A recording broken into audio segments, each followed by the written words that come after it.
Hello again.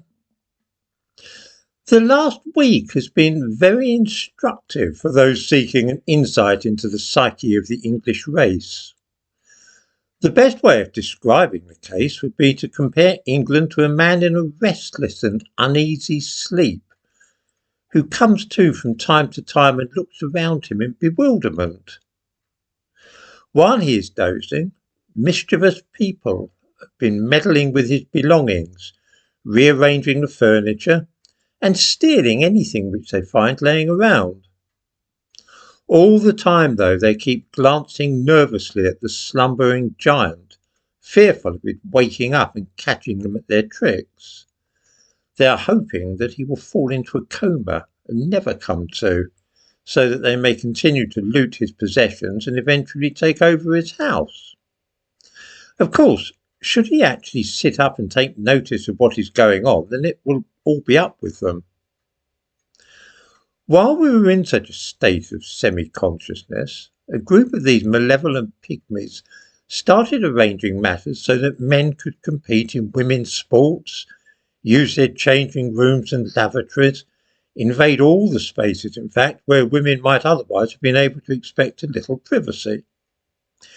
Last week, the English turned over restlessly in their sleep, woke up for a moment, and then put a stop to this dangerous nonsense. Already the whole charade is being dismantled and things are being returned to normal. What I hope is that we are now not going to go back to sleep. This is not some mighty triumph, but rather the beginning of a long and arduous journey along an uphill road beset with pitfalls and snares. The English people, or race, or however you wish to describe them, have allowed their country to fall into a state of ruin and decay. There is much to be done to set matters right. It must be recalled that we are still a very great majority, and that this is our country. We should certainly treat minorities of all kinds, religious or ethnic, with consideration and respect. But that doesn't mean bending the knee to them or allowing them to dictate to us how we order affairs in our homeland. It is time to assert our position in the country, which is that we are in charge, and others may sojourn here by our leave, not as some inalienable right.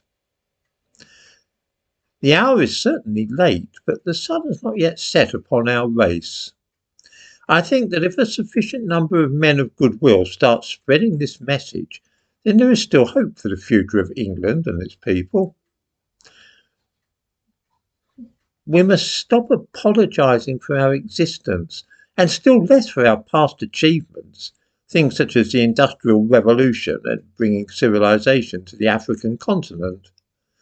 There is a good deal more to be proud of than to feel ashamed about.